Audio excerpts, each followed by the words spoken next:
ചർച്ചയോ മാറ്റമോ? സംസ്ഥാന രാഷ്ട്രീയ ചരിത്രത്തിൽ സമാനതകളില്ലാത്ത ദശാസന്ധി വീണ്ടും ജനങ്ങളിലേക്കിറങ്ങുകയാണ്. Political mass. കേരളം മെച്ചപ്പെട്ടു എന്ന് പറയുന്ന ചില കാര്യങ്ങളിലുണ്ട്. ഒന്ന് ബാറുകളുടെ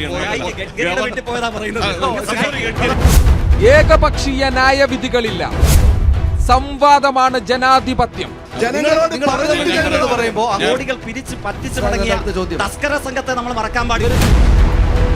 വിയോജിപ്പുകൾ ഉറച്ചു പറയാനുള്ളതാണ്. ഒരു പ്രശ്നവും ചർച്ചയാകാതിരിക്കില്ല. കോട്ടയം ജില്ലയിൽ ഡിവൈഎഫ്ഐയുടെ കയ്യിലേക്ക് വയനാടിന് വേണ്ടി വെച്ചു കൊടുത്ത തുക 1,10,08 രൂപയാണ്. ചെറിയ ഡീലുണ്ടല്ലോ. കേരളം ഇന്ന് ഡയബറ്റിക് പേഷ്യൻസിന്റെ ഹബ്ബായി മാറിയിരിക്കുന്നു. ന്യൂസ് മലയാളം പൊളിറ്റിക്കൽ മാസ് തെരഞ്ഞെടുപ്പ് സംവാദത്തിന്റെ തുറസ് ഇന്ന് രാത്രി 7 മണിക്ക്.